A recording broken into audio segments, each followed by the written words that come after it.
You know, I thought I was gonna like this game. I really did. What happens? I get blue-balled. And you never want to get blue-balled. Especially when it comes to a game series that you really like. How's it going, everybody? My name is Levi from Indiehub, and this is an honest review on Capcom's Resident Evil 3.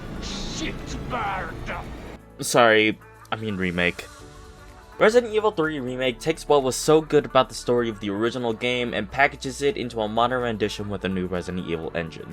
The game looks absolutely stunning. The visuals are fantastic, the animations are so good, and the setting of the game in general actually makes you feel like you're part of the city. If any of you have played the previous Resident Evil 2 Remake, then this game will feel very similar. The only differences being that you actually have a knife that's not made out of glass, and with added dodge mechanics, and I guess a shoulder tackle? I guess?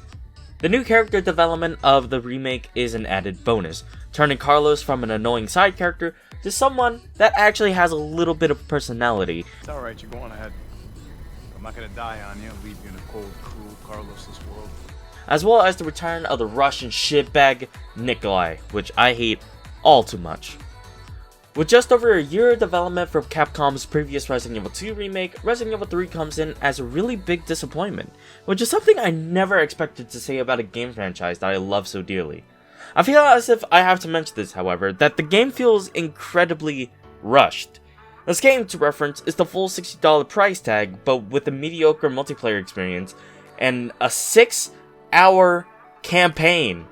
I finished the game in 2 days. 2 whole days, and I paid the full $60! The game itself cuts a lot of segments from the original game. For example, the giant worm gravedigger? Yeah, it dug its own grave, and we don't get to see it at all. What about the brain sucker? Yeah, nope, that sucker's out of here too. The live selection feature from the original game is gone as well, instead leaving the player with a more linear storyline than a ruler. The dismemberment feature that was also showcased in Resident Evil 2 Remake is suddenly missing for some odd reason. Also, I'm just gonna say this now, but the writing of the game is still pretty bad. With hasty decision making from Jill that honestly makes you question what the hell she's actually doing, to the corny cringy lines that didn't go away from Resident Evil 2 Remake. Like, honestly, Capcom, you had the opportunity to fix that for an entire year, and your writing is still corny as hell. Jill is cursing every 15 minutes, ranging from shitbag to fucker, and the dialogues just don't add anything to the game in general. Also, whoever was in charge of the pacing of Resident Evil 3 just needs to be fired. At the end of every major segment, my response was always, oh shit. That's it. Okay. We get a super long segment with Jill, which then turns into Carlos, back to Jill for a boss fight, and then back to Carlos again. Also, the camera angles whenever you're fighting Nemesis was always zoomed in so much to the point where I was just looking at Jill. And instead, Nemesis turned into a necrotic nuisance that was nagging my gonads until I was knackered. There was actually no boss battle progression. It was the same task every 10 seconds. Who thought it was a good idea for Nemesis to pick up a dog running around the NASCAR racetrack? Like, you can hear me getting so worked up to the point where my voice is higher than the Empire State Building! The plot itself is just so inconsistent. Jill is like, hey Carlos, you know the thing that's literally been chasing me for the past like 10 hours? Yeah, it's dead. Only for it not to be dead, only for Jill to defeat it again, only for Jill to contact Carlos being like, hey Carlos, you know the thing that's literally been chasing me for the past like 11 hours? Yeah, it's dead. Only for it not to be dead, only for Jill to defeat it again, only for Jill to contact Carlos being like, hey Carlos, you see what this game does to people? At this point, Jill is practically a broken record. Oh, and Capcom, if you're watching this, which I know you aren't, why in the heck is an M4A1 worse than a 9mm pistol?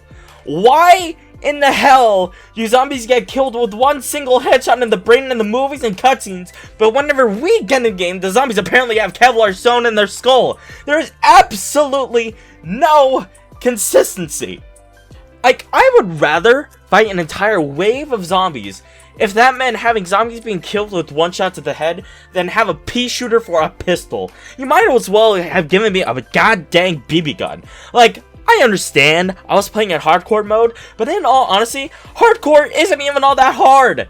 In fact, the idea for endless waves of zombies but one-shot headshot kills would have been perfect for one of the Carlos missions, where you have to fight wave after wave of zombies while trying to defend Jill and Tyrell. Imagine actually fighting a wave of like 50 zombies, but you can one-shot headshot them.